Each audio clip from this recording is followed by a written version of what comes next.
Muy bien, muy buenas tardes a todos y todas. Bienvenidos al Departamento de Administración de la UAM Azcapotzalco. Estamos en las salas Héctor Núñez y Luis Inostroza.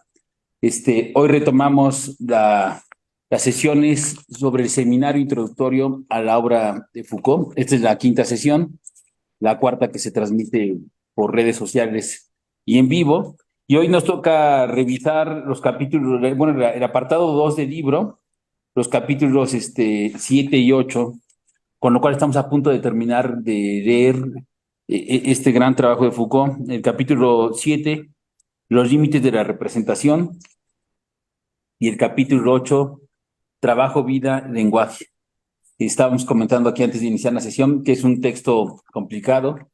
Sobre todo el capítulo 7 me da la impresión de que al ser el capítulo con el que se inicia el apartado 2 de este libro, sí marca realmente una ruptura y un debate, en principio filosófico muy interesante y también muy complejo, me da la impresión.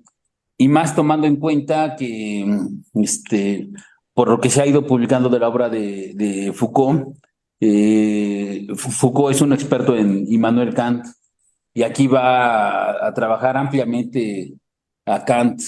Y no solamente lo va a trabajar ampliamente, sino que hasta donde lo logré entender, este, va a aplicar un modelo kantiano, un modelo epistemológico kantiano a,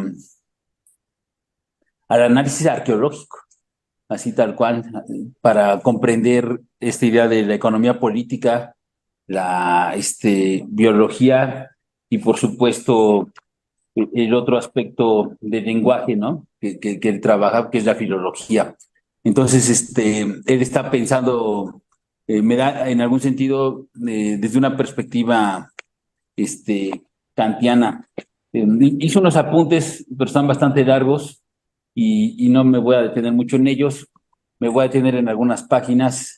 Bueno, primero saludamos a los que están en vía Zoom, ¿no? Que no nos habían puesto aquí el cuadro y ya vimos que hay algunos colegas. Bienvenidos y bienvenidas. También saludamos a las colegas y a las colegas y a los colegas que están en redes sociales, ya sea en Facebook o en YouTube. Muy bien. No voy a tener mucho en algunos apartados que había aquí puesto para que también hablemos todos y demos pauta a una discusión del capítulo, ¿no? Yo nada más diría algo. El capítulo 8, el apartado 2, los límites de la representación, va a ser una discusión, yo decía, en sentido kantiano, en la época crítica, ¿no? De Kant, propiamente porque luego están aquí los colegas filósofos que saben más que yo de Kant, y entonces está en la época crítica kantiana, y exactamente lo que va a hacer es una crítica a la representación. Este, Acuérdense que hay tres etapas epistemológicas desde el nivel arqueológico Foucaultiano, que desde donde él está analizando exactamente las condiciones de posibilidad del conocimiento, ¿no? Decíamos el Renacimiento, la época clásica y la modernidad. Y este capítulo se sitúa exactamente ya en lo que es la modernidad. Entonces, la modernidad para Kant sería el pensamiento crítico de corte kantiano, ¿no? Creo que por lo menos así se desprende este capítulo. Claro, si ustedes tienen otra interpretación, la oímos y aprendemos de ella. Aquí acuérdense que no se trata de que nadie tenga la última palabra, ni mucho menos. Y dado que estuvimos revisando a profundidad el trabajo, ya no sé bien por dónde empezar, pero bueno, diría aquí inmediatamente en la traducción que yo tengo, en la página 213, dice: para una arqueología del saber, esta abertura profunda en la capa de las continuidades, si bien debe ser analizada y debe ser minuciosamente, no puede ser explicada ni aún recogida en una palabra única, en un acontecimiento radical que se reparte sobre toda la superficie visible del saber y cuyos significados sacudidas y efectos pueden seguirse paso a paso. Solo el pensamiento, recobrándose a sí mismo en la raíz de su historia, podría fundar, sin ninguna duda, lo que ha sido en sí misma la verdad solitaria de este acontecimiento. Sí, entonces está pensando, está haciendo una crítica a la idea de una búsqueda, ¿no? Histórica, a la idea de un acontecimiento fundador, ¿no? Que dé pauta a lo que al final de este capítulo van a ser dos tipos de discurso científico. Creo que ahí está. Son dos tipos de discurso científico, producto de la reflexión trascendental, ¿no? De corte kantiana. Por un lado estarían las ciencias formales, ¿no? Este, a priori, ¿no? Que serían la lógica y la matemática. Y por otro lado estarían las ciencias que tienden hacia lo empírico, ¿no? Que estarían fundadas en juicios a posteriori y y que ese va a ser como el gran punto de origen de la modernidad, ¿no? Me da la impresión. Pero dice, pero estos aspectos científicos que van a desencadenarse a partir de la etapa crítica kantiana, pues no tienen un origen histórico ni tienen un punto así dentro de una perspectiva histórica fundacional, sino que se da por otras cosas, dice aquí adelante. La arqueología debe de recorrer el acontecimiento según su disposición manifiesta. Dirá cómo las configuraciones propias de cada positividad se modifican.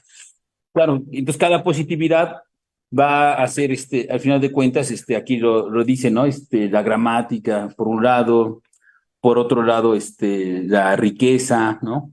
Por otro lado, los seres, ¿no? Vivos. Entonces, de cada positividad se irá desprendiendo a lo largo del capítulo, pues el análisis, decíamos, de la economía política, la biología y la filología, ¿no? Entonces, se trata de estudiar algunas cuestiones. Dice, la arqueología dará o dirá cómo las configuraciones propias de cada positividad se modifican. Entonces dice, alteración de los seres empíricos que pueblan las positividades. Este va a ser un gran asunto, alteración de los seres empíricos que pueblan las positividades, porque va a ser todo un debate con respecto a lo empírico. Lo empírico, como lo va a dejar ver muy bien adelante, va a haber como dos formas, ¿no? De referirse a ello y que van a ser problemáticas ambas, ¿no? Y las dos las plantea desde una perspectiva kantiana. Las de el estudio del ser, ¿no? Que será del nomen, ¿no? Que va a irse alejando de las nuevas condiciones arqueológicas del conocimiento, y la etapa crítica las dejará a un lado. Y por otro lado está, por supuesto, el estudio del fenómeno, ¿no? Que va a ser el gran tema de este corte arqueológico que se está planteando ahorita, ¿no? Luego dice desplazamiento de positividades, que era lo que decíamos, ¿no? Del estudio de la riqueza, se va a llegar a la economía política a través del tema del estudio del trabajo, ¿no? Como aquí se va a exponer ampliamente. Va a replantearse el espacio general del saber. Va a haber un espacio hecho de organizaciones, elementos que asumen distintas funciones, ¿no? Dice mismos niveles, series, sucesiones, lineales, principios de organización, ¿no? De dispersión. Y bueno, y al final de cuentas va a haber un tipo de razonamiento analógico, ¿no? Entonces, aquí ya simplemente esta primera enumeración que hace con respecto a lo que nos va a decir la arqueología, pues es de amplio espectro, ¿no? Como nos damos cuenta, y no resulta tan sencillo irlo aprendiendo, ¿no? O apropiándose de él, ¿no? Y bueno, y le va a hacer aquí, no sé si hacer un resumen de la lectura, pero podríamos plantear que va a plantear un debate, ¿no? Entre la historia, ¿no? La historia con H mayúscula, ¿no? Está por lo menos escrita aquí en la traducción al español. Habría que revisar cómo está escrita en en la edición en francés. Pero bueno, aquí va a ser una discusión con la historia escrita con H mayúscula y de repente va a plantear ahí, ¿no?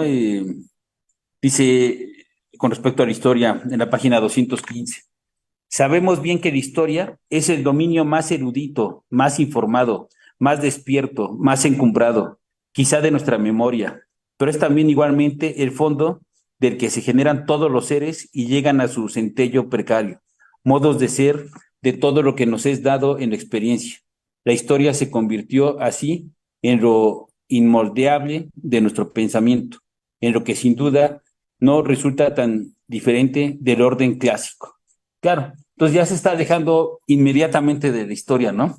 Porque precisamente pensar en términos históricos sería pensar en descubrir el origen, ¿no? El acontecimiento fundador, ¿no? El punto de partida, el punto de partida de una racionalidad que en el fondo lo que se está mostrando con el trabajo que expone Foucault es que no hay una racionalidad, sino que hay una emergencia arqueológica de diferentes racionalidades, ¿no? Dadas como él pone aquí, las formas, ¿no? De positividades que se van constituyendo dentro de los procesos, ¿no? Y adelante dice, porque va a contraponer un poco filosofía e historia. La filosofía del siglo XIX se alojará en la distancia de la historia, pero está con minúsculos. Con respecto a la historia, y está con mayúsculas, de los acontecimientos al origen, de la evolución al primer desgarramiento de la fuente, del olvido al retorno. Entonces va a haber una tensión entre un tipo de historia, que sería la historia de la memoria, ¿no? Y del origen, con respecto a la filosofía crítica, ¿no? Que es la que él está interesado ahorita en este capítulo, en ir mostrándonos, ¿no? Y eso no lo podemos dejar de lado, porque en gran parte el pensamiento kantiano, si de algo va a adolecer en su etapa crítica, es de la perspectiva histórica, ¿no? Exactamente. Entonces, esta distancia que está marcando aquí desde el principio, yo decía, ¿por qué la menciona? Pues no es ingenua, ¿no? Sino que va a desencadenar en el capítulo, a mostrar esta gran contradicción, ¿no? Entre historia y filosofía, ¿no? Entonces, bueno, ¿qué más podemos decir aquí al inicio de este capítulo? Entonces, la reflexión filosófica debe ser autónoma, ¿no? Y dice, debe de construirse una filosofía sin metafísica.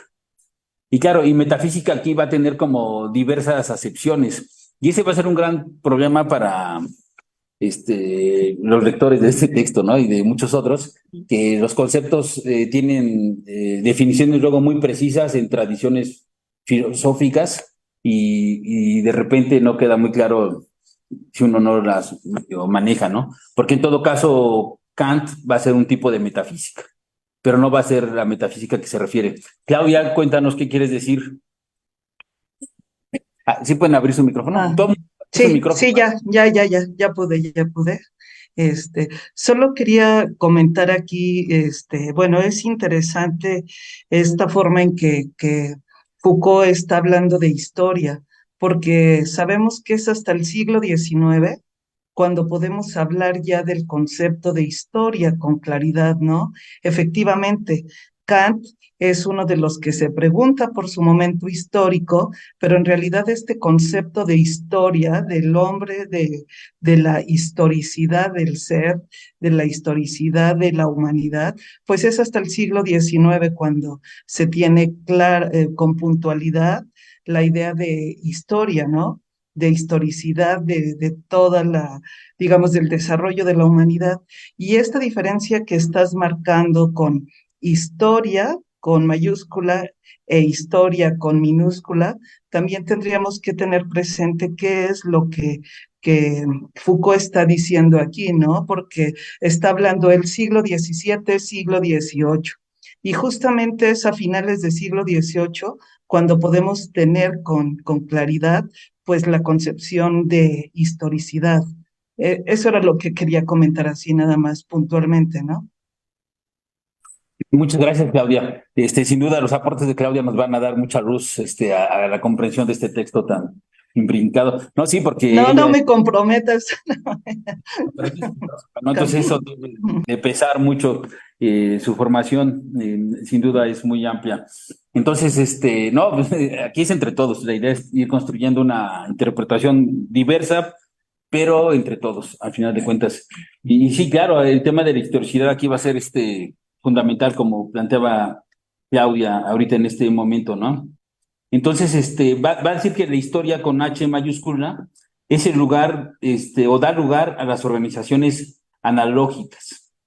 Y pareciera ser que se va a ir por ahí, ¿no? Con la historia con H mayúscula, ¿no?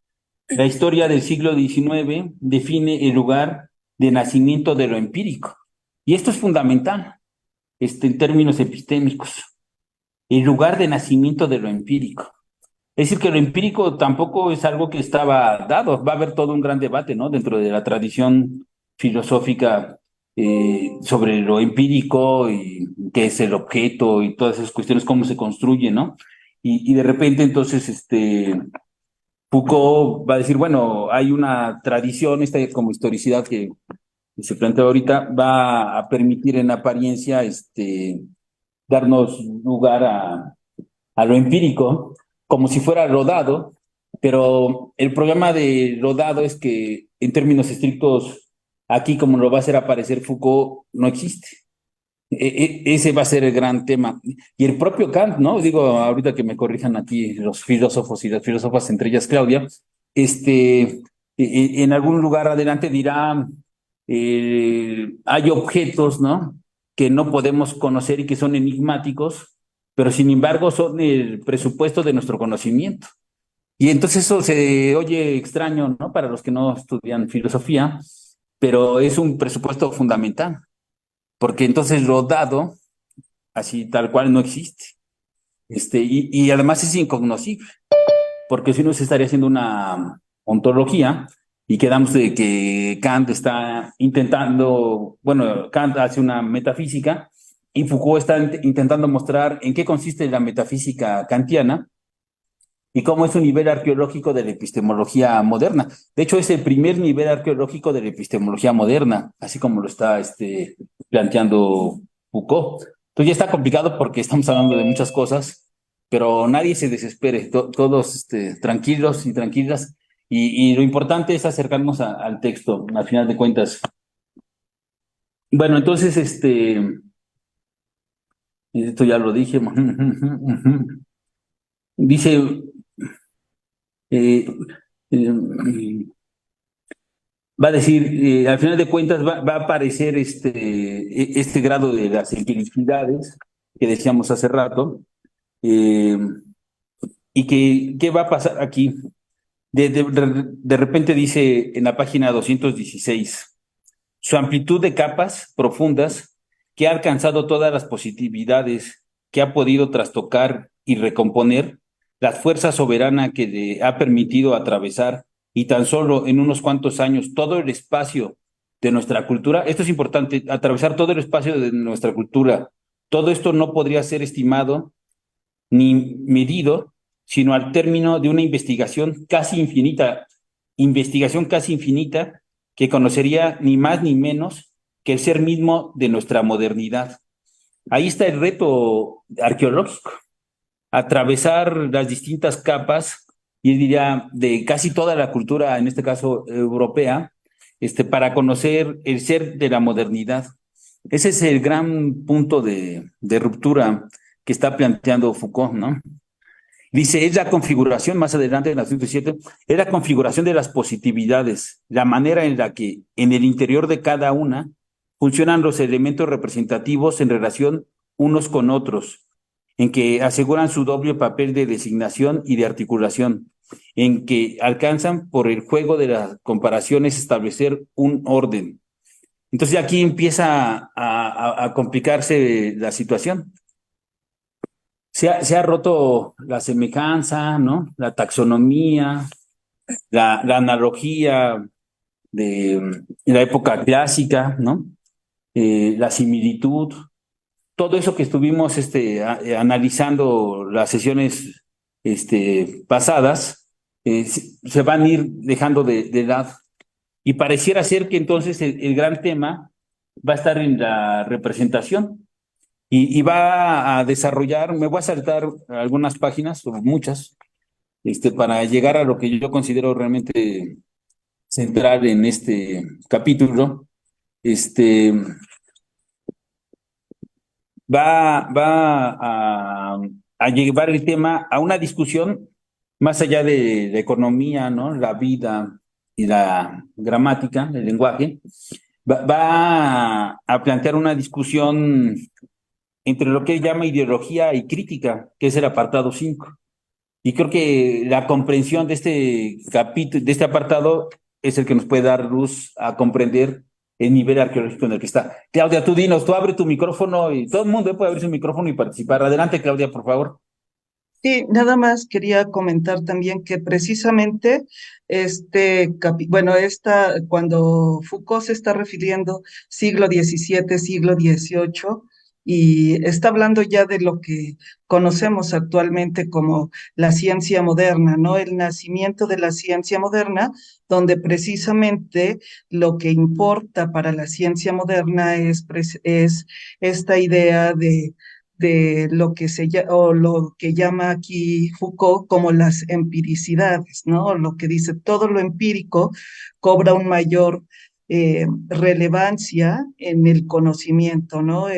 Para poder ser válido, la parte empírica es la que cobra mayor fuerza, ¿no? Lo experimental, lo empírico, más allá del mundo de las ideas, ¿no? De la idea clásica o de la idea de ciencia primaria, ¿no? Que eran las ideas. Aquí que importa ya, pues es precisamente la experiencia, ¿no?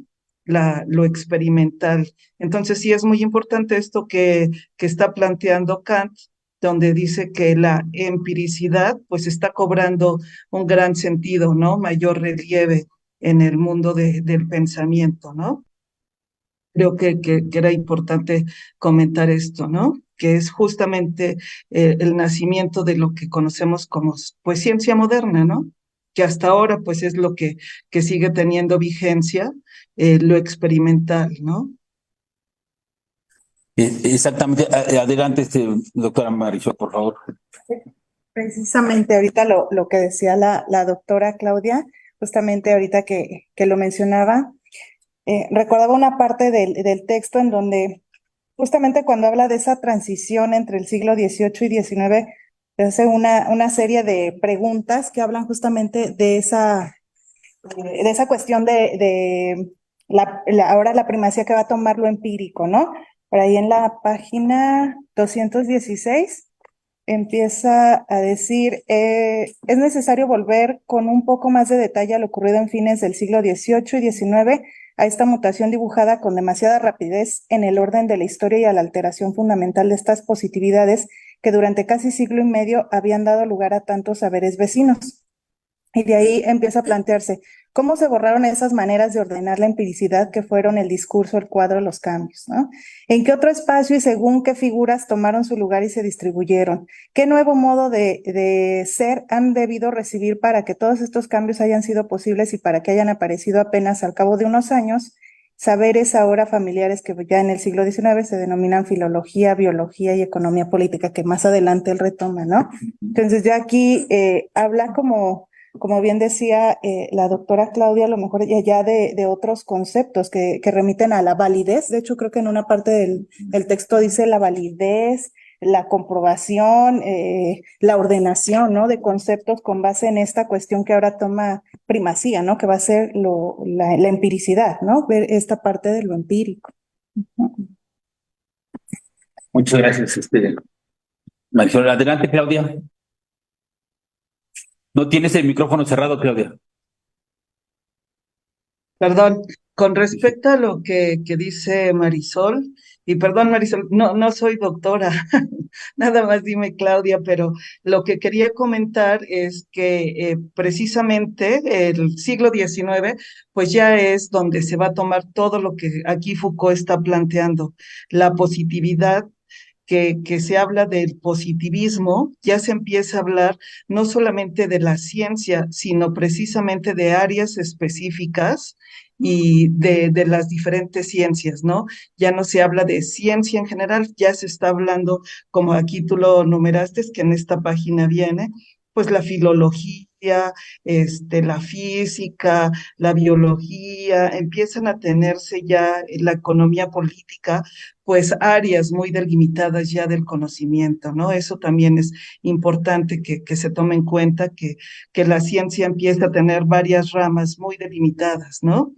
Que creo que es importante tener claro y la idea de que es siglo XIX, justo cuando se habla de la ciencia positiva, ¿no? Con estos rasgos muy, muy específicos que aquí se están comentando.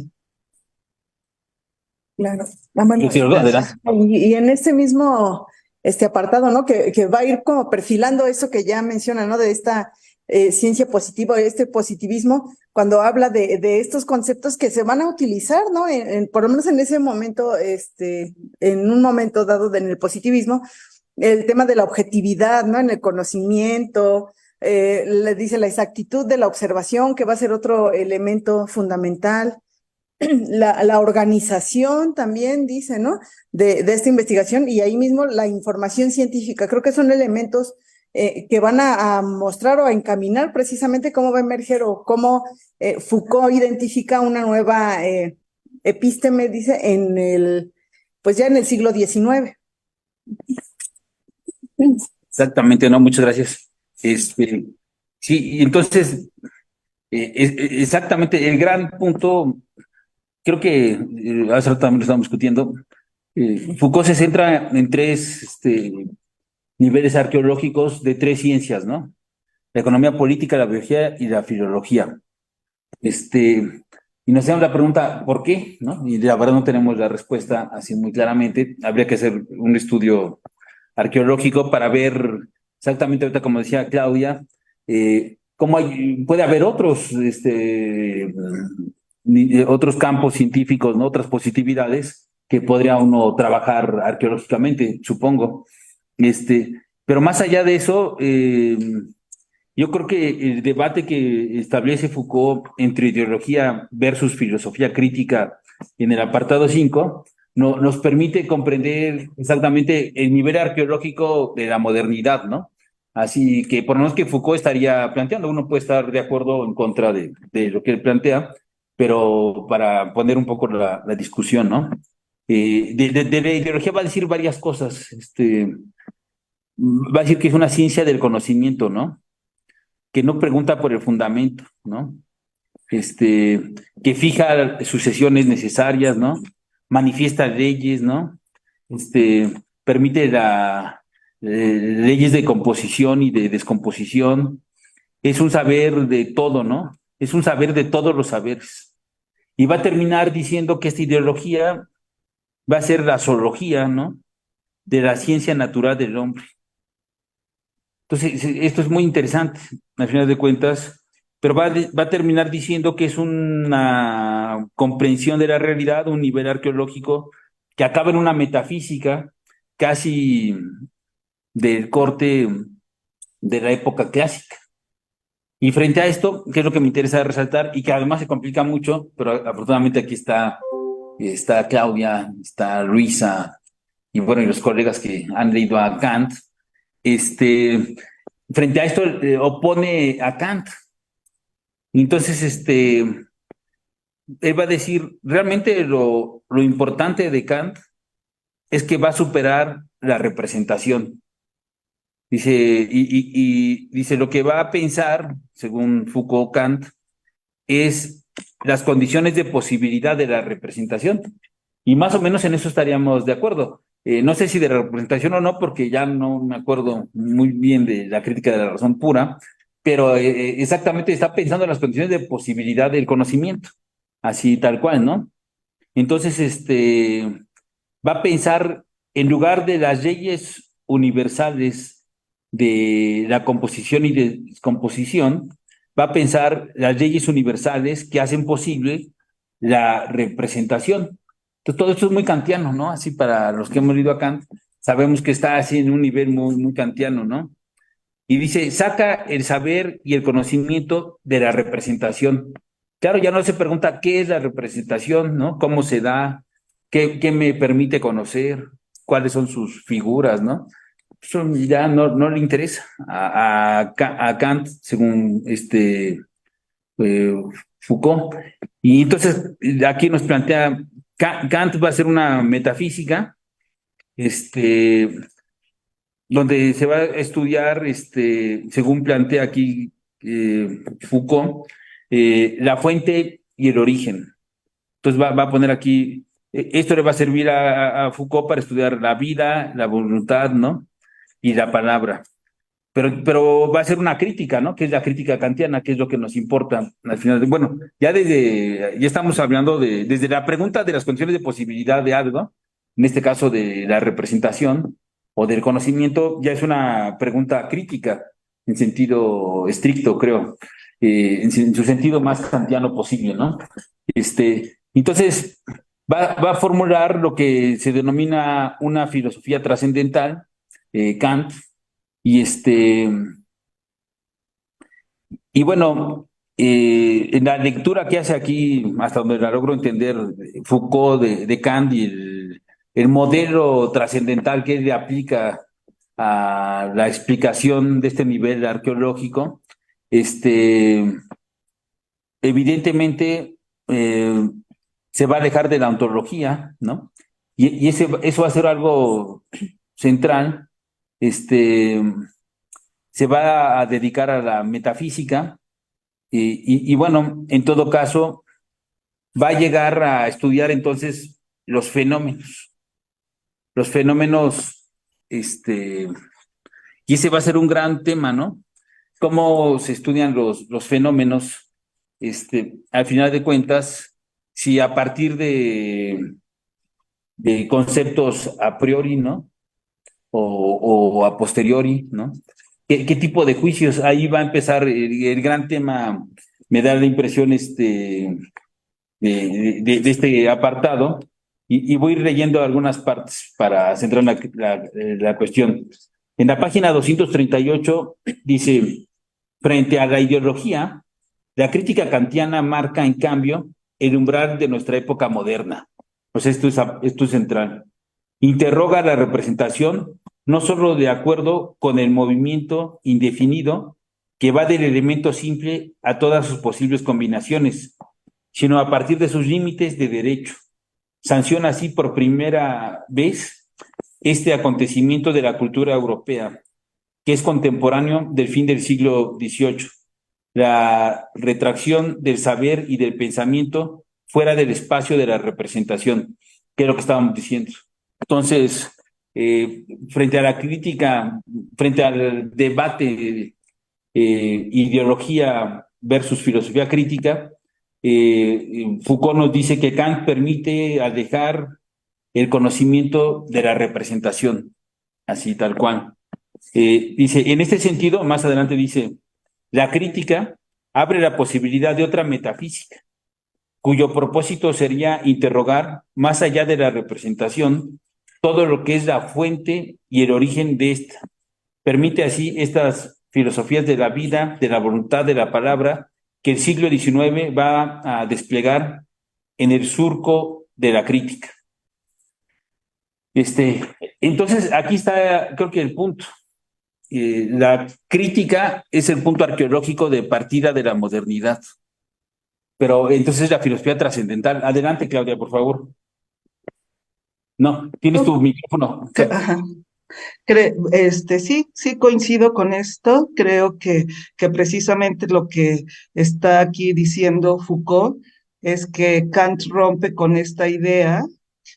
Él está planteándose ya una filosofía donde se plantee cuáles son las posibilidades del conocimiento, de cualquier tipo de conocimiento, ¿no? Está planteando cómo se puede conocer. Ese es el punto de partida para Kant, ¿no? cuáles son las condiciones a priori que tenemos para elaborar cualquier tipo de conocimiento. Y preguntándose por esto se está evitando precisamente pues toda esta ideología. Esta es la parte, no lo plantea así Kant estrictamente, sino él está diciendo, veamos cuáles son las condiciones necesarias para elaborar cualquier tipo de conocimiento. ¿Qué es lo que está planteando aquí Foucault, no? Está buscando las condiciones a priori a cualquier conocimiento, independientemente de cualquier concepción del mundo, ¿no? Entonces creo que ahí este es el punto que está conectando Foucault. Pero en la otra cuestión, que creo que es la que se pregunta también Kant y que está aquí, pues es la idea de su pregunta por qué es la ilustración de Kant, ¿no? Que esto conecta con la idea que dice Kant. Les voy a leer nada más un párrafo, ¿no? Donde está preguntándose por qué es la ilustración. Esto es 1784. Y dice, la ilustración es la salida del hombre de su autoculpable minoría de edad. La minoría de edad significa la incapacidad de servirse de su propio entendimiento, sin la guía del otro. Uno mismo es culpable de esta minoría de edad cuando la causa de ella no reside en la carencia del entendimiento, sino en la falta de decisión y valor de servirse por sí mismo de él sin la guía del otro. Supera aude, ten valor de servirte de tu propio entendimiento. He aquí el lema de la ilustración. Ese es Kant, ahí toda la modernidad, ¿no? Podríamos decirte, tiene, pues ya se desplaza, ¿no? Entonces, creo que aquí está rompiendo Kant pues con toda la Edad Media, con todas las ideologías, ¿no? De que siempre se requería del maestro, ¿no? Y él dice, tú tienes todas las condiciones para, y ten valor de usar tu propio entendimiento, ¿no? Para la comprensión. Y pues es muy fuerte, ¿no? Finalmente. Sí, exactamente, porque es hasta una idea del hombre, ¿no? Es una antropología Ujú. que tiene que ver con esa idea del sujeto trascendental, ¿no? Y de la propia concepción de racionalidad, que aunque Foucault aquí como que no la quiere resaltar y dice, no es producto de un tipo de racionalidad, yo diría, yo creo que sí, y más con lo que tú estás diciendo ahorita, Claudia, creo que sí se construye un nuevo nivel arqueológico a partir de este gran texto que acabas de citar, de qué es la ilustración, ¿no? Me parece que ahí está el punto. Y siguiendo un poco con esto que dice Claudia, en alguna página acá, 239, dice Foucault, bueno, no es cierto, la nueva positividad de las ciencias de la vida, del lenguaje y de la economía está en correspondencia con la instauración de una filosofía trascendental, que es exactamente lo que estaba diciendo Claudia en este momento. Sin la filosofía trascendental kantiana, entonces no se entendería el nuevo nivel arqueológico y epistemológico, ¿no? Que nos permite la apropiación y comprensión del mundo. Dice, en su ser está más allá del conocimiento, pero son por ello, o sea, la economía, bueno, el trabajo, la vida y el lenguaje, dice, en su ser está más allá del conocimiento, pero son por ello mismo, este, condiciones de conocimientos. Pues ya aquí empieza, esto es muy kantiano. Corresponden al descubrimiento de Kant de un campo trascendental y sin embargo difieren de dos puntos esenciales.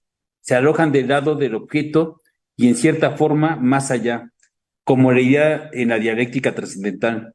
Totalizan los fenómenos y hablan de la coherencia a priori, de las multiplicidades empíricas, pero las fundamentan en un ser cuya realidad enigmática constituye, antes de todo conocimiento, el orden y el lazo de lo que ha de conocerse.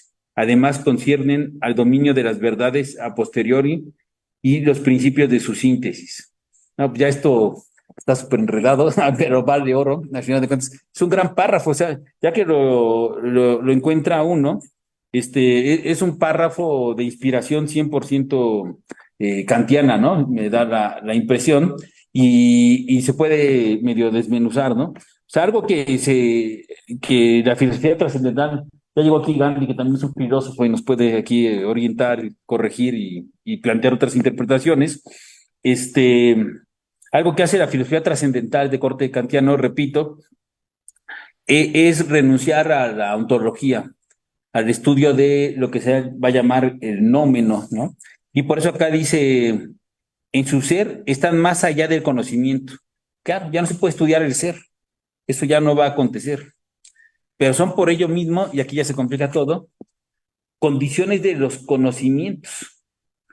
O sea, si queremos hablar de la riqueza, no puedo renunciar al concepto de trabajo. Si quiero hablar de la biología, no puedo renunciar al concepto de la vida. Y si quiero hablar de la filología, al concepto del lenguaje. Pero no puedo saber en sí mismo qué son, porque ahí ya rompería el aspecto metafísico trascendental y tendría como una recaída ontológica, ¿no? Diría el propio Kant. Así, entonces, pero no obstante, son las condiciones de posibilidad del nuevo conocimiento que va a generar la economía política, la biología y la filología. Entonces, esto parece como contradictorio, pero no lo es, ¿no? Es el tema de comprender el esquema kantiano de epistemológico, ¿no? Para ponerlo en ese sentido. Dice, corresponden al descubrimiento de Kant de un campo trascendental y sin embargo difieren en dos puntos. Y aquí entonces va a decir dos cosas, es puro Kant lo que va a explicar ya aquí en esta parte, pero que me parece fundamental, porque va a hablar entonces de lo a priori y de lo a posteriori, en donde se van a fundar dos tipos de ciencias, ¿no? Las ciencias formales y las ciencias empíricas. Y eso para el desenvolvimiento epistemológico, por lo menos como lo está planteando aquí Kant, no ¿cómo se llama? Foucault, va a ser fundamental. No podrá haber ciencia. Yo coincido con lo que decía Claudia, ¿no? Ya siglo XVII, siglo XVIII, ya se está hablando de un tipo de cientificidad, ¿no? Y de empiricidad y cuestiones por el estilo. Incluso cuando yo estaba leyendo, digo, sí, de repente está uno en esos temas, como lo está planteando Claudia, pero aquí creo que Foucault diría, la ciencia moderna surge a partir de Kant, así tal cual. Por lo menos eso es lo que medio entiendo aquí de este capítulo.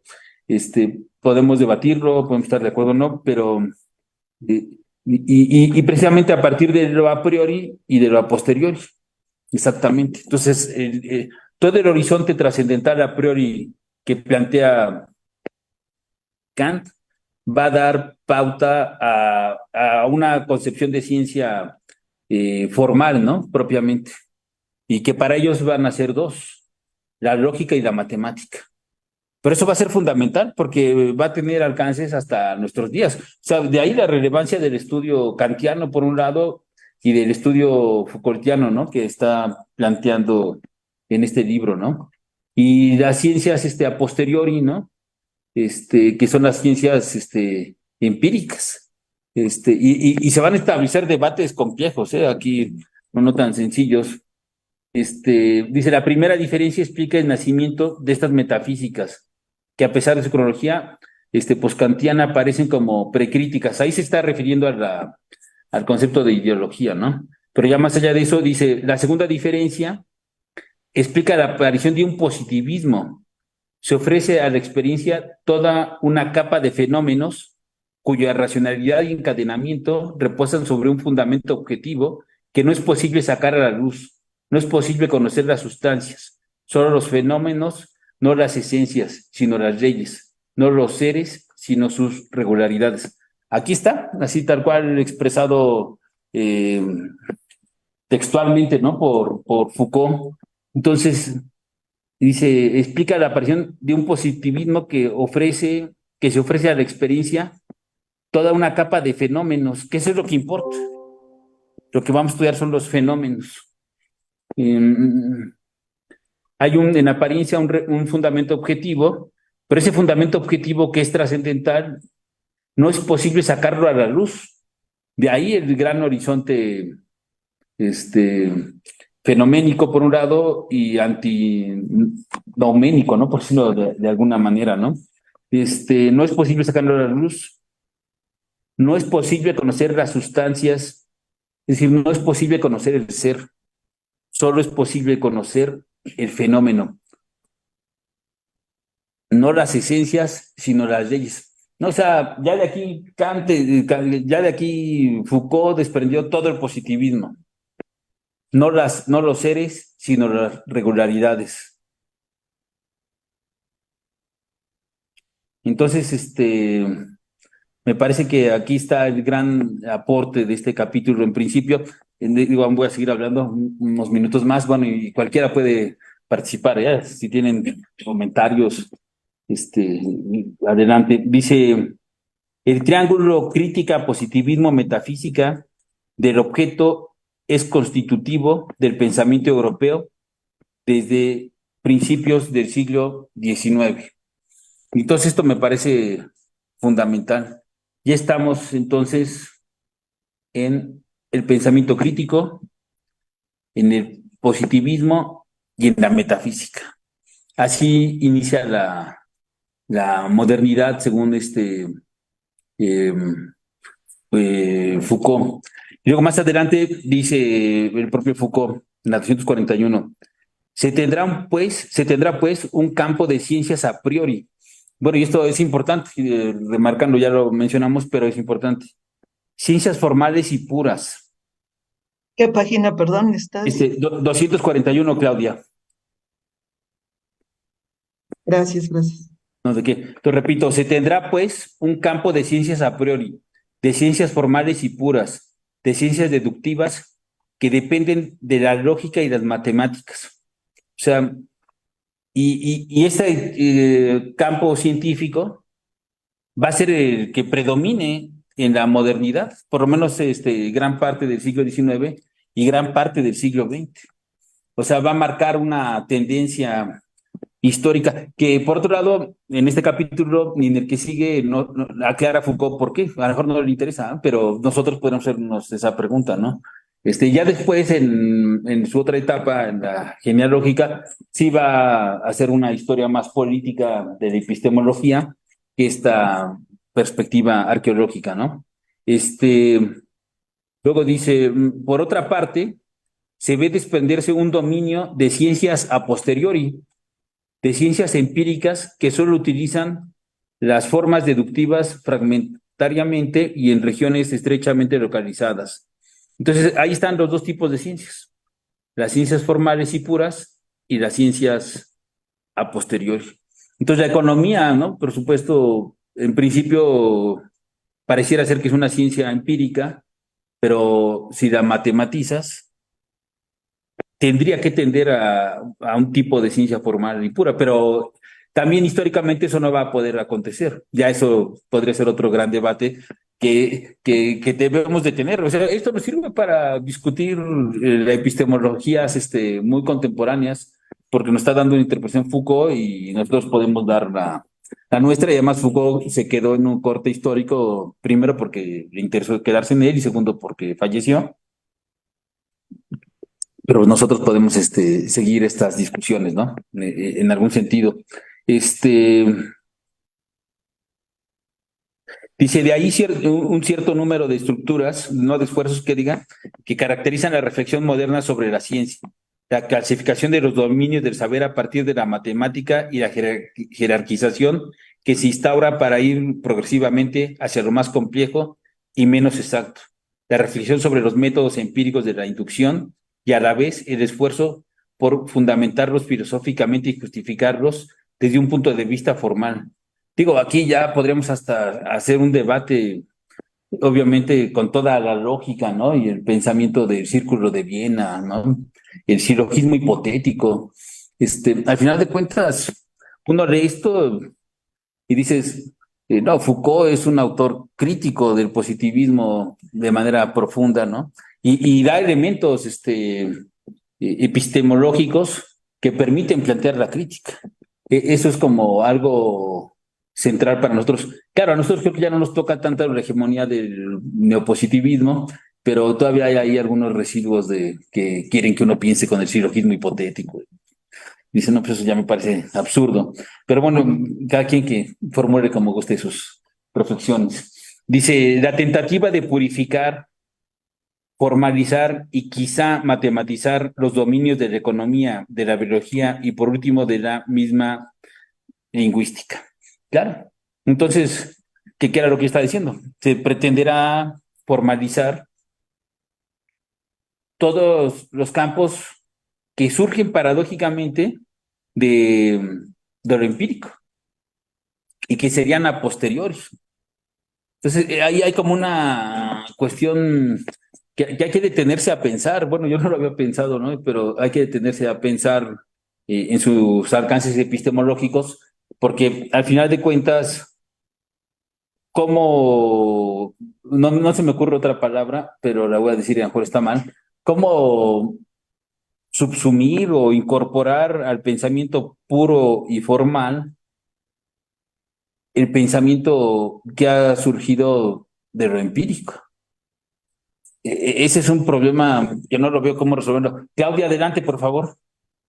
Sí, es muy importante porque efectivamente sí podemos hablar de lo que consideran como ciencias, ¿no? Siempre a las humanidades y a otro tipo de conocimientos que no tuvieran incorporado la experiencia y la matemática, siempre se le veía como un conocimiento de segunda, ¿no? Las ciencias duras, clásicas, formales, eran las que, digamos, tenían una pureza más se consideraban con mayor objetividad, ¿no? Precisamente creo que esta es la concepción que parte del siglo XX acompañó mucho del pensamiento sobre lo que era la ciencia, ¿no?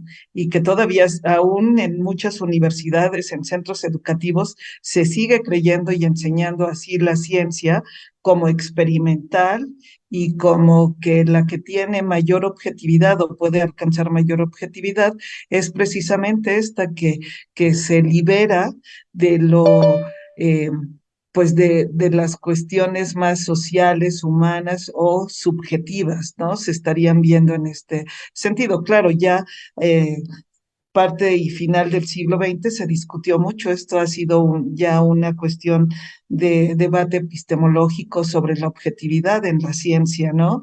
Que se logra de otra forma, no necesariamente con la formalidad de la lógica o de la matemática, ¿no? Ni que tampoco se logra mayor puntualidad y claridad con las ciencias experimentales, ¿no? Entonces, pero creo que sí es muy importante y creo que para el propósito de Foucault es necesario que él deje planteado cómo se fueron adquiriendo estos saberes, estos conocimientos, pues empezaron a tener la hegemonía, ¿no? En la construcción de cualquier tipo de conocimiento. Pues, gracias. No, muchas gracias, Claudia. Muy interesante. Sí, exactamente. Creo que ahí está el punto, bueno, uno de los múltiples puntos medulares, ¿no? De la reflexión arqueológica en este momento, porque exactamente dice más adelante Foucault, sin duda alguna, en esta doble afirmación alternada o simultánea de poder y de no poder formalizar lo empírico, hay que reconocer la huella de ese profundo acontecimiento. O sea, el acontecimiento sería intentar formalizar lo empírico a partir de la filosofía trascendental kantiana. Ese es lo que se está planteando aquí. Que, bueno, el acontecimiento que hacia fines del siglo XVIII separó la posibilidad de la síntesis del espacio de las representaciones.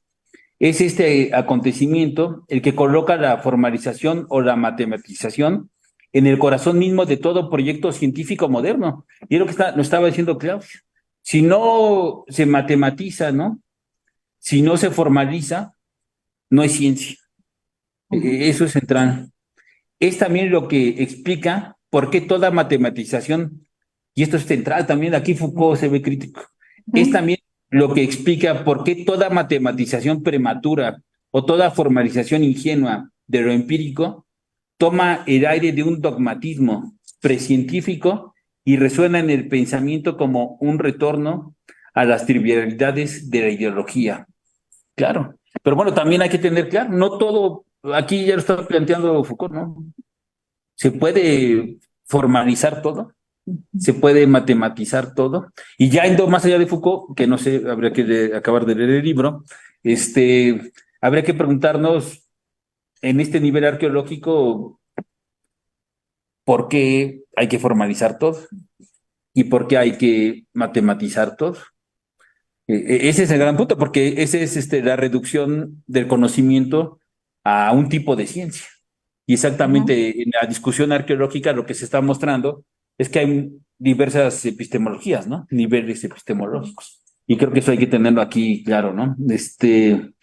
Ujú. Entonces dice en la página 242, casi está al final, a partir de Kant, el problema es enteramente diferente.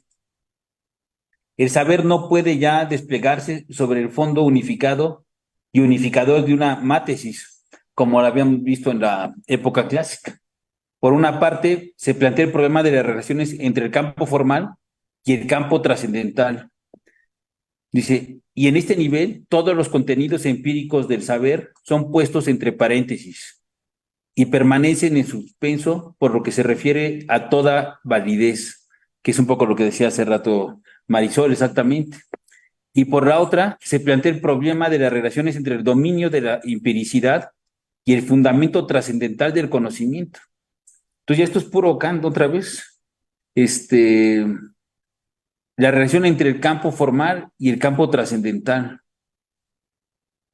Claro, porque al final de cuentas, lo empírico no está dado. Lo empírico se construye desde el horizonte trascendental.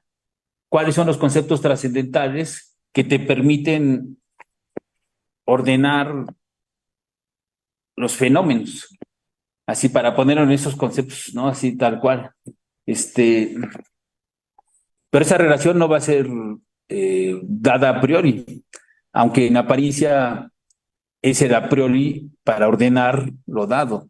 Ya, se vuelve enredada la situación. Y por eso dice, todos los contenidos empíricos del saber son puestos entre paréntesis. Claro. Entonces están en suspenso, así tal cual. Porque al final de cuentas en los juicios, que Kant está pensando siempre por juicios, juicios a priori, ¿no? Y juicios sintéticos, ¿no? Juicios analíticos. Y entonces se va volviendo complicado Kant. Este, al final de cuentas, ¿cuándo se puede hablar de juicios sintéticos a priori, o juicios sintéticos a posteriori, o juicios analíticos a priori, o juicios analíticos a posteriori? Y Gerardo me ve raro, pero así piensa Kant. Y entonces, no se vuelve complicado porque a partir de esos juicios se va construyendo lo que se puede llamar aquí a partir de Foucault y de Kant, pues el dominio de lo empírico, ¿no? Propiamente, de empiricidad, ¿no? Sí, esa no está dada a priori. O sea, leyendo esto y pensando en esa discusión entre psicología y sociología chafa de que la realidad es una construcción social, digo, ¿cómo se ha empobrecido la reflexión epistemológica con ese tipo de planteamientos? Uno lee a Kant y a Foucault y dices, no, pues qué bueno que hemos superado esa reflexión tan mediocre e insignificante que es la construcción social del conocimiento, nada más así, reducida a veces como este, a pura fórmula tipo economista, ¿no? Y la ley de la oferta y la demanda es la que determina el precio, ¿no? Bueno, entonces, Kant y Foucault nos permiten explicarnos otros niveles de epistemología mucho más compleja. En este caso, la realidad es puesta entre paréntesis, está en suspenso, claro. Pero mete un concepto aquí que parece sacado de la nada, pero la gente que estudia filosofía y hace filosofía como Foucault, esos conceptos luego los cuida mucho y mete el concepto de validez. Todo esto es la lógica formal, así absolutamente. Este, pero entonces se complica todo otra vez, porque al final de cuentas va a haber que establecer una serie de estudios lógicos, ¿no? Que nos permitan establecer leyes de validez, cuando un tipo de pensamiento es válido, ¿no? Entonces, eso es pura reflexión formal, ¿no? En sentido estricto, ¿no? Y también sería a priori, supongo, y, y bueno, y creo que en ese sentido tiene su complejidad, ¿no? Y luego, por otro lado, dice, y por la otra, se plantea el problema de las relaciones entre el dominio de las empiricidades y el fundamento trascendental del conocimiento. Claro, eso es otra vez muy kantiano. Al final de cuentas, este, todo se juega en lo trascendental, en el sujeto trascendental, ¿no? En los juicios, por supuesto, y en los conceptos trascendentales, que ese va a ser un gran problema. ¿Cómo construyen los conceptos trascendentales? ¿Cómo se construyen los conceptos trascendentales dentro de, tal vez no esté muy exacto lo que quiero decir, pero así lo diría, dentro de la historia de la filosofía, ¿no? Y en concreto dentro del contexto histórico, por un lado, kantiano, y por otro lado, como lo está intentando aplicar Foucault en el contexto de la emergencia de las ciencias modernas. Cuando él dice trabajo, vida y lenguaje son los conceptos trascendentales, ahí habría que hacernos una pregunta: ¿por qué es posible plantear esa afirmación? Sí, ¿no? Porque hasta donde me acuerdo, dentro de los conceptos trascendentales, en la crítica de la razón pura, está el concepto de Dios, ¿no? Así que, claro, que viene de una discusión milenaria, ¿no? Y ya de repente aquí, Foucault se plantea otras discusiones que me parecen más complejas de aclarar, pero que no está nada mal planteárselas para discutirlas, ¿no? Este, y bueno, ya para acabar este capítulo, y ya no voy a abundar mucho en el otro, más que como con 2, 3 páginas, creo que ya nos extendimos, pero no, esto era central, porque si no le entramos al debate trascendental kantiano, no se entiende lo que se está aquí discutiendo, y creo que sí es fundamental. Bueno, lo voy a leer.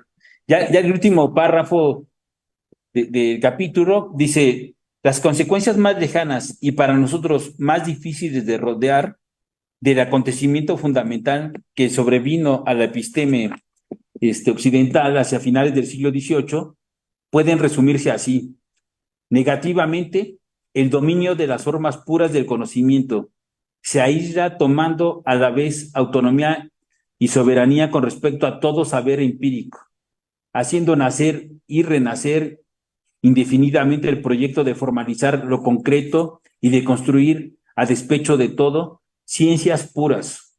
Entonces ahí está el primer problema: la construcción de las ciencias puras, las ciencias formales.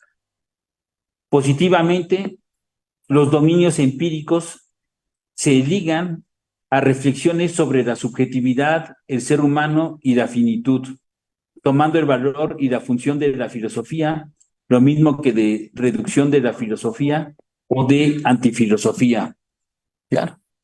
Sí, al final de cuentas, el positivismo, en su desarrollo, terminará siendo una antifilosofía.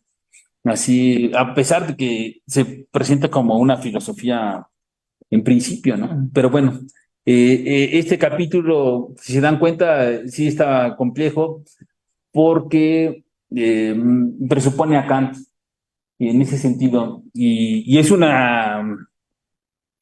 bueno, Foucault tiene trabajo sobre Kant, creo que su tesis de licenciatura es sobre Kant, ¿no? Y se ve que lo conoce a profundidad, y aquí hace un ejercicio kantiano, lo cual no es menor cosa. Y el capítulo siguiente va a trabajar exactamente sobre estos conceptos trascendentales, ¿no? Trabajo, vida y lenguaje. Dice: las nuevas empiricidades. Claro, a partir de estos conceptos trascendentales, que es el segundo apartado de esto que acabamos de leer del último párrafo, los dominios empíricos, al final de cuentas, van a permitir el desarrollo de las ciencias modernas, que parten, como muy bien decía Claudia, de la empiricidad, ¿no? qué es lo que así importa, ¿no? Por ejemplo, en la página 246, voy a leer dos párrafos más y ya prometo no hablar más. Dice, así la cultura europea se inventa una profundidad en la que no se tratará ya de las identidades, de los caracteres distintivos, de los cuadros permanentes con todos sus caminos y recorridos posibles, y esto es lo importante, sino de las grandes fuerzas ocultas desarrolladas a partir de su núcleo primitivo e inaccesible, sino del origen de la casualidad y de la historia. Entonces, aquí va a estar el gran tema, ¿no? Que se está aquí planteando. De ahora en adelante, las cosas no llegarán ya a la representación, a no ser desde el fondo de este espesor replegado en sí mismo. Claro. Entonces, se complica otra vez todo eh, dentro de la historia de la filosofía y en su nivel arqueológico. Lo que ha cambiado a finales del siglo y ha sufrido una alteración irreparable es el saber mismo, dice Foucault, como modo de ser previo e indiviso entre el sujeto que conoce y el objeto del conocimiento.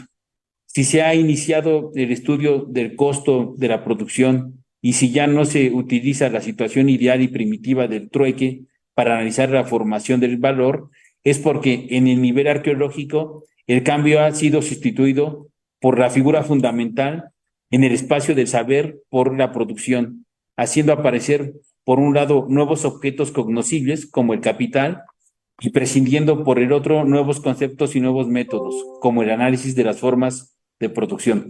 Y bueno, así se sigue. Yo ya no diría mucho más al respecto. Ya hace un trabajo más comprensible, me da la impresión, sobre el trabajo, ¿no? Por supuesto, la vida y el lenguaje. Pero bueno, no sé si alguien quiera comentar algo más, tanto allá por el Zoom o aquí presencialmente. Eh, ¿Quieres decir algo? Adelante, Gandhi, por favor. Pero acércate un poco porque si no, no se te oye. Y perdón, hasta aquí llega el micrófono. Oye, qué tarde. Entonces, Fuerte, Gandhi, fuerte, no sé fuerte. no sé si ya lo mencionaron, pero a mí me parece como muy interesante sobre todo porque está como este prejuicio, como este cliché muy de la idea de que la filosofía alemana es sistemática, ¿no? Entonces siempre quieren hacer sistemas, siempre quieren inventarse sistemas. Inclusive gente como Nietzsche que está en contra de los sistemas hace un sistema, ¿no? Para acabar con los sistemas.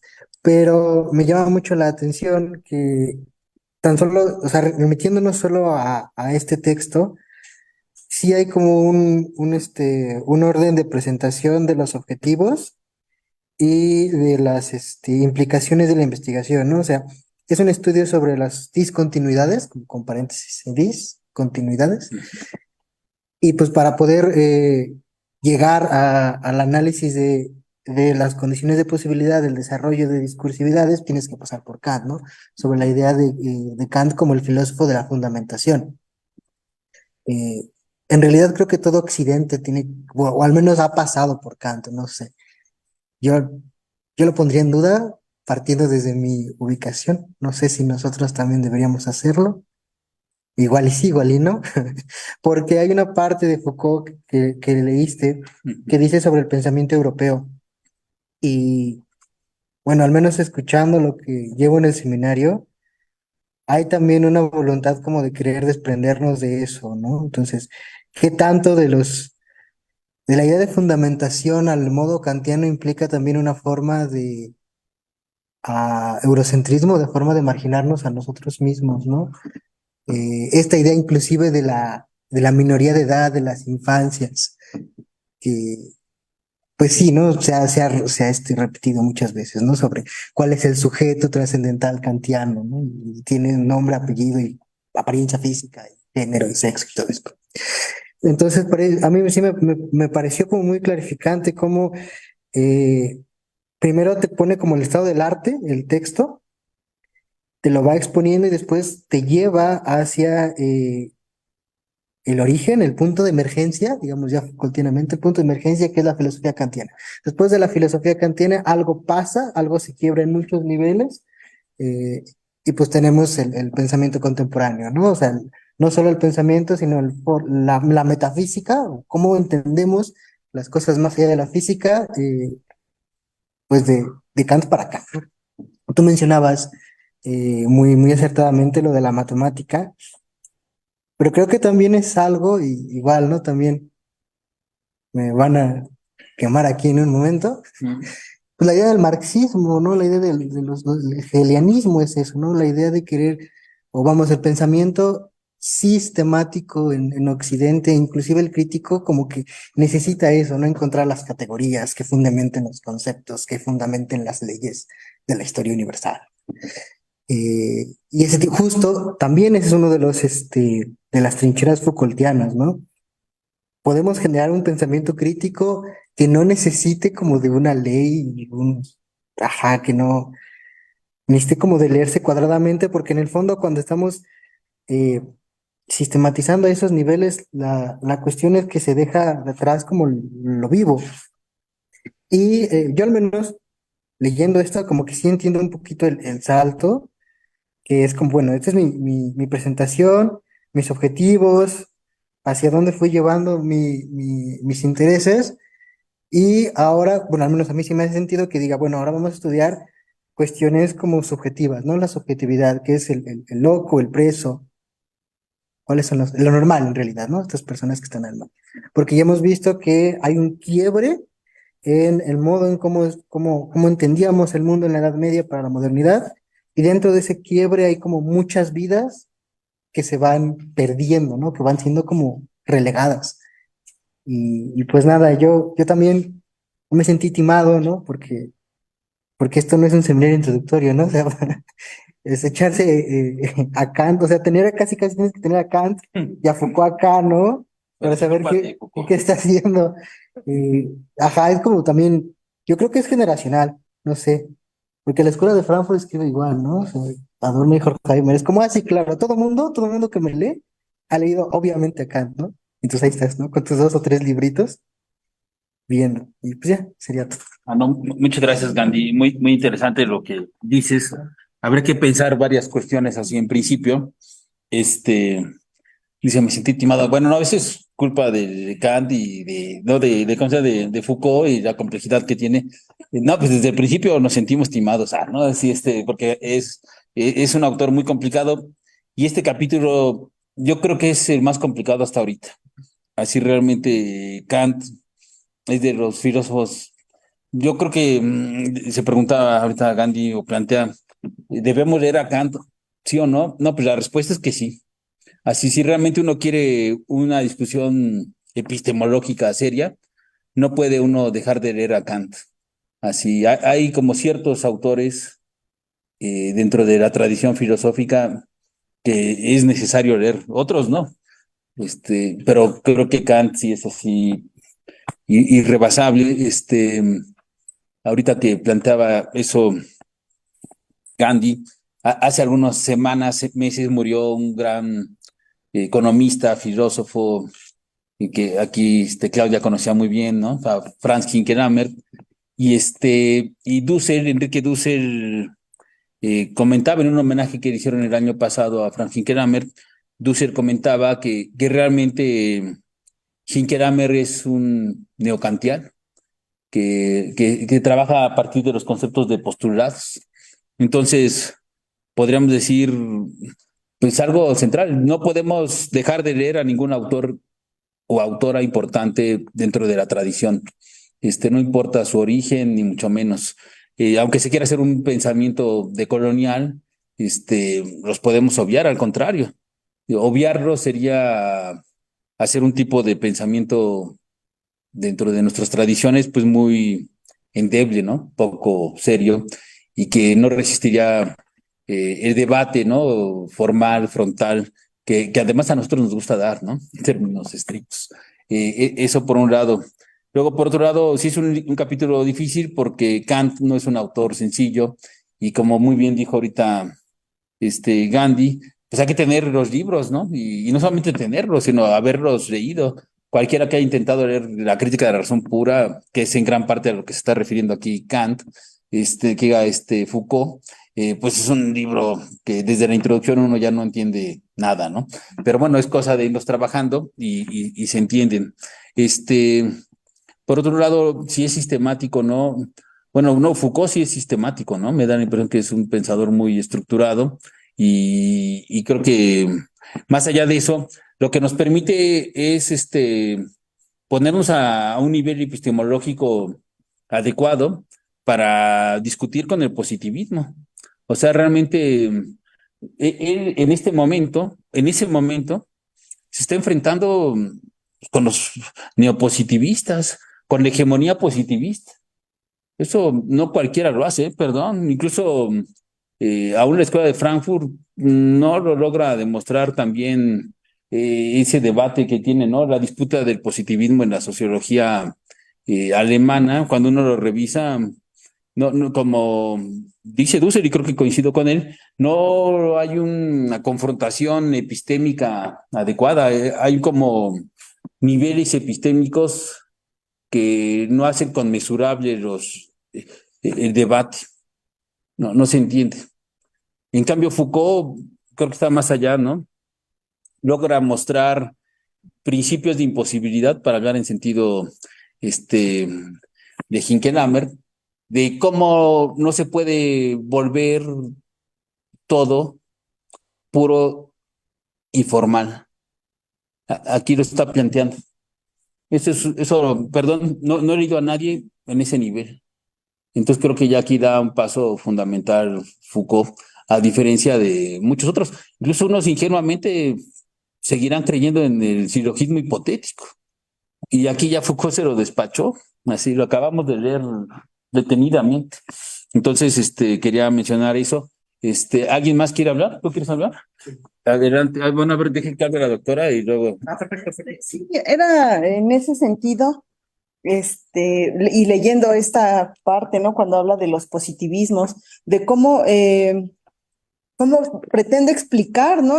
Cómo emerge un tipo de ciencia, dice, en Europa, por un lado, pero que va a tener un impacto también digamos que en estas localidades donde nos encontramos nosotros, del tipo de ciencia que se va a pretender construir, producir, y pensaba un poco también, sientan las bases precisamente para hacer comprender el tipo de ciencias sociales que van a emerger, sí, a finales del siglo XIX, siglo XX, con esta pretensión de sí, separar, ¿no? Sujeto-objeto, de ser objetivas, de ser cuantificables, por un lado, y por el otro, bueno, permite hacer como una crítica, ¿no? Como bien lo dices, a los límites que esa manera de comprender el mundo tiene, que se deja de lado y bueno, nos permite como ampliar ahora sí, a partir de esto que plantea Foucault, pensar digamos que otros horizontes de construir, de otros horizontes epistemológicos. Exactamente. Muchas gracias, doctora. Adelante.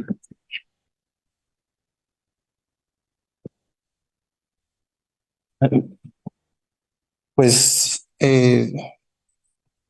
hablando precisamente de este capítulo 7, ¿verdad? De los límites de la representación, pues bueno, creo que aquí la gran pregunta que abre Foucault es cómo se formó el hombre, ¿no? ¿Cómo se formó el hombre en esta arqueología con letras mayúsculas? ¿Cómo se formó el hombre? Sí, y aquí plantea, ¿verdad? Este, cómo es que surge el hombre como problema, ¿sí? ¿Cómo lo problematizamos? En este caso, creo que viene una sistematización, como bien lo mencionaba el doctor Carlos Juan, porque justamente a mí me parece que hay una triada, ¿no? Desde el planteamiento del hombre que trabaja, ¿sí? El hombre que es un ser biológico, ¿sí? Y el hombre que necesita de una lingüística para poder comunicarse. Creo que son los tres aparatos en los cuales van a ser ese vehículo de estudio en el cual nosotros podemos analizar este capítulo, ¿sí? Aquí es una situación pues muy importante, ¿no? Porque justamente aquí amplía o va a abrir el debate, el horizonte, en el cual estos tres características, ¿verdad? Que el hombre manifiesta como tal, ¿sí? Para problematizarse, pues cobran vida y cobran esa problemática, ¿no? Entonces, ¿cómo apareció el hombre? Bueno, pues sabemos que primero pues es este ser biológico, ¿no? ¿Y bajo qué condiciones? Es justamente esta arqueología que va llevando este paso, ¿sí? Y vamos a estos límites, ¿no? Que se van gestando en estos límites de la representación, por eso mismo, ¿no? Entonces, la reflexión de cómo soy, cómo se constituye el hombre, ¿verdad? Como ente biológico, ¿sí? ¿Cómo es que realmente al momento de enfrentarse con el otro se puede comunicar y hay esta lingüística, ¿sí? Y cómo realmente esta parte de la lingüística es tan importante, ¿no? Porque justamente es algo que complementa en el título formal del libro, ¿no? De las palabras y las cosas. Justamente es cómo va a llevar a cabo esa comprensión del mundo, cómo va a llevar a cabo esa comprensión de la totalidad en sí y para sí. Sí, porque justamente Foucault lo que se trata de localizar es, vamos a hacer esta arqueología, ¿no? Y vamos a tratarla de hacerla de manera diferente, con esos límites de la posibilidad, como bien lo menciona Gandhi, ¿verdad? Kantiana, en el cual, pues prácticamente estos límites, pues pareciera que hubiera o no hubiera límites, ¿no? Es decir, todo principio de posibilidad abre un parteaguas a todo lo posible. Y entonces, en ese sentido, creo que esta parte de la lingüística, ¿verdad? Es tan importante para que podamos, o el hombre pueda reflexionar en el sí y para sí. ¿Sí? Entonces, prácticamente es eso la segunda parte, ¿no? Y la tercera parte importante, y justamente me planteo en que justo en el capítulo habla de que esto se da a la representación en el siglo XVIII, ¿no? ¿Qué está pasando en el siglo XVIII? ¿No? Obviamente esta parte, este sistema capitalista como tal, que está imperando, está haciendo que el hombre se relacione por medio del trabajo, ¿sí? Porque ¿qué es lo que hace el hombre? Habla, vive y se reproduce por medio del trabajo, ¿no? Entonces, esta forma de reproducción, pues lo hace algo muy singular, ¿sí? Porque justamente en el momento que el hombre se ve no obligado, sino es parte de su día a día el trabajo, esa reproducción como tal de la vida, ¿sí? Incluso se abre un apartado ético, ¿no? Como lo menciona a lo mejor, no a lo mejor, sino lo menciona el doctor Enrique Duce, el doctor Franz Hinkelamer, en paz descanse, ¿sí? Para los límites de la reproducción de la vida, justamente necesitamos ese carácter del trabajo, ¿no? Entonces, ese carácter en el cual, pues, nos formamos, nos vemos, nos reconocemos, ¿sí? Y nos volvemos parte de, ¿sí? Nos subsumimos incluso en el mismo trabajo, ¿sí? Y esta misma subsunción, ¿sí? Nos da un carácter y una forma en la cual nos vemos a nosotros mismos y nos reconocemos. Es incluso un carácter de reconocimiento, porque no hay otro ser vivo que se manifieste de la misma forma que nosotros. Entonces es por eso que es tan importante esos tres acontecimientos, ¿verdad? En esta arqueología que Michel Foucault hace. Y algo bien importante, ¿no? A mí me llamaba mucho la atención, no sé si esté bien que pase al capítulo, puedo pasar un poquito al capítulo 8, si no violo el orden, ¿sí? Porque aquí me llamaba mucho la atención, ¿no? En trabajo, vida, lenguaje, ¿no? Y obviamente habla de tres personajes fundamentales, ¿no? David Ricardo, Cuvier y Bob, ¿no? En los mismos tres horizontes, ¿sí? Y obviamente es aquí cuando vamos a tener todo el nacimiento de este reconocimiento por medio del trabajo, por medio de este sistema, ¿sí? Y en el cual nosotros pues tenemos que empezar a ver los horizontes de ese trabajo, ¿no? ¿Cuáles son dentro de la economía política? ¿Cómo es que nosotros nos reproducimos? ¿Cómo es que nosotros nos identificamos? ¿Cómo es que nosotros al momento de trabajar ejercemos la vida? ¿Sí? Y qué calidad de vida también, ¿no? Porque obviamente aquí también menciona el hecho el tema de la riqueza, ¿sí? El tema del capital como tal, ¿sí? Aquí abre ese parteaguas, ¿sí? Y en ese momento pues aparece Ricardo, ¿no? Cuvier igual, y en el caso de Bob, pues me llama mucho la atención, ¿verdad? Cómo es que empieza la parte de la filología, ¿verdad? Estos filólogos que prácticamente van viendo el horizonte de la lengua, el horizonte de la comunicación, ¿sí? Y también nos dice, ¿no? O sea, en estos apartados también nos menciona un poco acerca de que si no existieran estos tres elementos, no tendríamos esa concepción de hombre como tal, ¿no? Que me parece, ¿verdad? Que algo que profundizó muy bien Foucault y que me parece que va muy aunado a estos capítulos, ¿sí? En nuestra última hoja del libro, en el último apartado, creo que va muy relacionado y voy a permitirme leerla. Si esas disposiciones desaparecieran tal como aparecieron, si por cualquier acontecimiento cuya posibilidad podemos cuando mucho presentir, pero cuya forma y promesa no conocemos, no conocemos por ahora, oscilarían como lo hizo a fines del siglo XVIII el suelo del pensamiento clásico. Entonces podría apostarse a que el hombre se borraría, como en los límites del mar, un rostro de arena. Creo que aquí nos dice bastante, ¿no? Foucault, y con esto voy a cerrar mi participación. Gracias. Bien, ¿alguien quiere decir algo más? ¿Algún otro comentario? Sí, bueno, yo creo que, ¿quieres decir algo, Claudia? Sí, adelante Sí, tú. Ujú.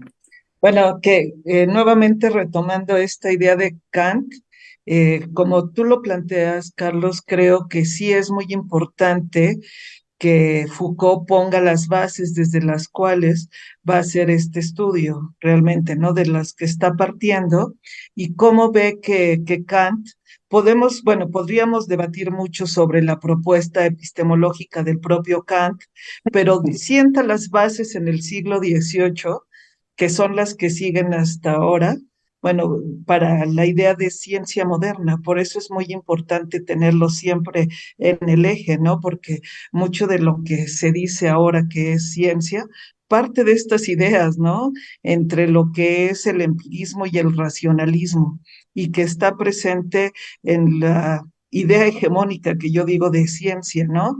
Que podríamos hacer la crítica y que hemos visto que es la que se sigue, bueno, pues se sigue apareciendo como la única, la que posee la idea de objetividad, la más cercana, la más pura, pero bueno, a pesar de todas las críticas que se han hecho a esta idea de ciencia. Pero sí es importante en este sentido, como tú lo dices, pues seguir nuevamente por esta idea de retomar a los clásicos, porque están sirviendo de punto de partida para el análisis que va a hacer el propio Foucault. También tú dices, bueno, finalmente, como dicen de Franz Hinkelhammer, claro, esta idea de toda la formalización que después critica Franz Hinkelhammer sobre lo empíricamente posible o imposible, es precisamente retomado desde la postura, desde los planteamientos kantianos. En ese sentido, ¿no? Le da este margen de pensamiento y en este caso, particularmente de las palabras y las cosas, también le va a permitir a Foucault dar los elementos necesarios para el análisis que va a seguir haciendo, ¿no? Sobre la idea bueno, no de ciencia, pero sí de conocimiento en la modernidad, ¿no? De cómo se construyen los diferentes tipos de conocimiento, ¿no? A partir pues, de este momento que tú dices, en Kant aparece ya la idea de ciencia moderna y justamente es así, ¿no? Vienen las bases desde el 17, pero con Kant ya podemos decir sí, justamente es ya donde parte esta idea de ciencia moderna, que sigue imperando, pareciera que se ha superado, pero no, hay toda una concepción muy fuerte, ¿no? Que está presente sobre lo que es pues las epistemologías, por llamarle de alguna manera, que son dominantes, ¿no? A partir de esta propuesta. Gracias. No, muchas gracias, Claudia. Sí, exactamente. Creo que el punto de estos dos capítulos está en Kant. Así no hay punto de regreso. Y de hecho, sí es un un libro, como habíamos planteado desde el inicio, que va a ser un crítico de las ciencias humanas, ¿no? Así tal cual, propio Foucault. Entonces, la economía la va a llevar a expresarse como eh, la reflexión trascendental sobre la muerte, sobre la finitud y la imposibilidad de permanecer vivo, ¿no? Entonces va a tomar otras vueltas interesantes. El propio Kant tiene su antropología, ¿no? Que hay que leer. Y coincido con Claudia, sí, en muchas cosas hemos coincidido Claudia y yo en muchos años, pero una vez más coincido con Claudia. Hay que leer a los autores importantes, porque si no, luego la gente se dedica a leer ahí revistitas y bestsellers, ¿cómo se llama en la academia? El TikTok, sí, no es TikTok, Scambooks, ¿no? Es lo mismo. Y cree que ahí está el debate contemporáneo y la bibliografía contemporánea. No, luego eso es bastante irrelevante. Perdón, soy bastante irrelevante, afortunadamente. Y así lo veo. Hay que leer así desde la formación que le gusta a Claudia, y coincido, ¿no? A Platón, ¿no? Por supuesto, Aristóteles. Y de ahí venimos con una serie de autores que plantean debates de todo tipo, ¿no? Epistemológicos, políticos, estéticos, éticos, antropológicos. O si no, pues de repente se cae en un pensamiento ingenuo y creo que hay que superarlo. Y la iniciativa de leer las palabras y las cosas, si bien no ha sido fácil, creo que ha dado buenos resultados. Me siento contento. No sé si quieran decir algo aquí las colegas, los colegas, ¿no? Claudia, Luisa, Bueno, Ruth. yo creo Sí, que el texto de las palabras y las cosas es uno de los más difíciles de Kant, ¿no? Entonces bueno, cuando me incorporé me pregunté por qué había sido el número el libro de partida, ¿no? Cuando es uno de los textos complejos, ¿no? Pero creo que está bien también para después, con los otros textos, podremos seguir retomando lo que se plantea en las palabras y las cosas, ¿no? Eso, nada más. Bueno, era una duda que yo tenía en el seminario. así, ¿por qué se inició con este? Esa duda, no, pues no sé, aquí los colegas insistieron en revisar a las palabras y las cosas, y yo creo que sí, coincido contigo que es de los textos más difíciles. Ahora que lo he vuelto a releer, digo, no sé, está complicado. Foucault ya tenía un conocimiento muy erudito en ese momento, y me acuerdo de haber leído ahí en alguna biografía, ¿no? De Foucault, y cuando lo publica, de repente se empieza a leer en todo el mundo. Hace menos de un año es traducido a múltiples idiomas. Entonces, quiere decir que tenía un alcance realmente filosófico profundo, ¿no? Así realmente el texto. Y dije, y representa tal vez la etapa arqueológica de la manera más fidedigna, ¿no? Porque el otro texto se llama La arqueología del saber, ¿no? Exactamente, sí, es el otro que le sigue a me da la impresión que no es tan profundo como este. Así, yo creo que sí hace un recorrido en el nivel epistémico de amplio espectro, por lo menos en estos tres momentos, ¿no? El Renacimiento, la época clásica y la modernidad. Y este último análisis de Kant, por lo menos a mí me deja sorprendido. Puedo decir que es la primera vez que lo veo, a pesar que ya lo había leído varias veces el libro, puedo decir que es la primera vez que lo logro ver y digo, no, ya por este análisis todo el libro vale la pena, ¿no? Nada más por eso, Claudia, que no hay una decisión última. Queríamos revisar las etapas que tenía un poco la arqueológica, la genealógica, y ya cómo va saliendo hacia la estética de la existencia. Entonces, como es un curso introductorio, a pesar de lo que diga Gandhi, al final de cuentas, pues sí nos sirve para introducirnos. Aquí podríamos detenernos en esta etapa, ¿no? Hacer un curso nada más de la arqueología y leer varios libros de él, pero bueno, nada más es así. Ujú. Ok, bueno, Gracias, gracias. no, ¿de qué, Claudia? ¿Alguien más quiere comentar algo aquí en vivo o allá por el Zoom? ¿Hay algún comentario, Gerardo, en algún lugar? ¿No? Bueno, pues si no hay nada más, ya está programada. ¿Quieres comentar algo, Marisol? Por favor, pásale, perdón, no la vi. ¿No? ¿Algo más? No, nada más, pues para cerrar esta discusión, lo importante, ¿no? Este recorrido que nos muestra a lo largo de los capítulos que hemos estado revisando, pues esta construcción del conocimiento, ¿no? De los conceptos para pensar las cosas, para clasificarlas, ¿no? La forma está en este último capítulo en la que concibe ya las ciencias a partir del individuo, ¿no? La economía a partir precisamente de decir ya El no se paga trabajo. con riquezas, ¿no? Se paga con tiempo, con vida, ¿no? Del sujeto. Entonces, cómo se empieza ya a ver, pues sí, otra manera, otra forma de crear los conceptos para explicarse, pues, los fenómenos o las cosas, ¿no? Ujú. Claro. Muchas gracias, doctora.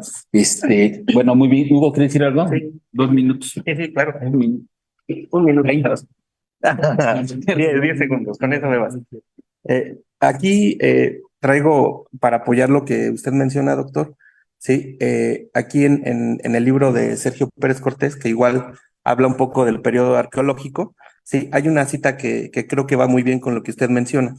Dice, la primera modalidad de la analítica de la finitud. Esto es la confusión entre lo empírico y lo trascendental. Se impuso en filosofía a pesar de la advertencia hecha por Kant de mantenerse entre ambos dominios una separación completa. He ahí, escribe Foucault, que en ese pliegue la filosofía se durmió en un nuevo sueño, ya no en el dogmatismo, sino en el sueño de la antropología. Ahora todo conocimiento empírico, con tal que concierna al hombre real, vale como campo filosófico posible en el que debe descubrirse el fundamento del conocimiento, la definición de su límite y por último, la verdad de toda verdad. Muchas gracias. Sergio Pérez Cortés es un especialista en Kant, ¿no? Marx, Hegel. Es una participación más que autorizada. Claro, habría que explicar eso de la analítica de la finitud y la relación con las infinicidades y lo trascendental. Todo eso tiene su complejidad, no es así tan accesible en términos estrictos. Pero bueno, creo que ha sido una sesión más que provechosa, ¿no? Se aclaró un poco el asunto. Vi que ahí escribía Ruth, ¿va? Ruth Serene mandó un mensaje acá por el chat de Zoom. Bienvenida, Ruth, qué bueno que estás aquí. Y bueno, tenemos una próxima sesión programada, la difundiremos próximamente. No sé si ya había alguien programado para exponerla, pero yo me atrevo en este momento y espero no comprometerla a proponer que Claudia nos exponga los 2 últimos capítulos del libro. ¿Se puede, no, Claudia? Sí, ¿no? Si no había nadie anterior, sí. Lo que pasa es que se repartió en principio en una sesión que no transmitimos, pero bueno, mucha gente ha dejado de venir dado que está muy árido el texto y bueno, obviamente abusando de tu amistad, cariño y Sí, confianza, ¿sí puedes? Bueno, entonces hay que poner ahí en el cartel que va a ser Claudia Padrón quien va a exponer. Les hacemos llegar el cartel en estos días, ¿estamos de acuerdo? Sí. Bueno, Luisa, ¿quieres decir algo? Bueno, sí, pero he esperado a que terminéis todos. Bueno, Carlos, yo lo único que te puedo decir es que estoy realmente sorprendida, no por el tema de cómo lo hace todo el equipo, que es fantástico, o sea, realmente estoy maravillada, sino porque, no sé, noto que últimamente estás llegando a unos límites, mmm, no sé si serán preocupantes o no, pero me parecen enormemente acertados, porque cada día que te voy escuchando, te vas atreviendo a decir ciertas cosas que sinceramente no te veía en esa dinámica, ¿no? Te veía en una dinámica más sistemática. Entonces, bueno, hoy has dejado ahí caer que no es posible conocer el ser, sino el fenómeno, no los seres, sino las regularidades, con todo lo que eso conlleva. Ayer en otra ocasión te escuché decir la subjetividad empleada para matar. O sea, no sé. Sinceramente, creo que vas a ser una revelación dentro de este siglo a nivel filosófico y me alegra de que lo hagas, porque llevabas adormecido muchísimo tiempo detrás de las pantallas en el sentido de decir, no, no soy especialista, no tal, no cual, no es cierto. Este libro es bastante difícil porque yo empecé diciendo que para mí conllevaba mucho el tema de Kant, y Kant dice mucha gente conocerle, y yo todavía no estoy segura de haber podido entender gran cosa de lo que es Kant. Y Foucault sí que me parece un erudito impresionante, pero me parece más maravilloso todavía que, bueno, pues te estés dando un poco a la línea de intervenir y de sacar cosas que normalmente no hay valor para sacarlas. Porque si te pones a pensar hoy en lo que has dicho, de no es posible conocer el ser, un filósofo dice que no es posible conocer el ser, sino el fenómeno, no los seres, sino las regularidades. Y ahí dejo eso. No, no, gracias por tus palabras, me apena todo esto. No, y bueno, y lo dice Kant, ¿no? Y lo dice Foucault, y aquí tenemos a Sergio Pérez Cortés en un libro, y que es un gran filósofo aquí en México. Y gracias por tus palabras, Luisa. Y bueno, Claudia es una especialista. Y sin ponernos de acuerdo, fue el espejo, y estuvimos siendo espejos ambos. Y bueno, con Claudia hemos trabajado muchísimos años en la Facultad de Filosofía, primero como compañeros de la carrera, y muchos años ella fue mi jefa ahí en la UNAM, y la aprecio mucho, y sé que si alguien sabe también de filosofía, que ha sido una lectora impresionante, es ella. Le agradezco. Y bueno, aquí a Marisol, a Susi, a Gandhi, ¿no? A Hugo, y a todos los colegas que nos siguen, a ti, Luisa, por supuesto, que eres una filósofa también. Qué bueno que estás aquí y todos están aquí. Claudia, ¿algo más? Sí, bueno, nada más decir que me apena a mí también las palabras que tú dices, y que lo importante del seminario es precisamente que desde las diferentes miradas que tenemos nosotros podamos construir a partir de la lectura de Foucault, ¿no? Todos estamos aprendiendo, que es la Ujú. idea del seminario, ¿no? Exactamente. Pues ok, pues muchas gracias a todos, a todas, en el Zoom, en las redes sociales, aquí en lo presencial. Y por supuesto, Claudia nos va a hacer el favor de exponer los dos últimos capítulos, así que hay que leerlos a profundidad. Y muchas gracias. Hasta luego a todas. Gerardo, gracias. Bye.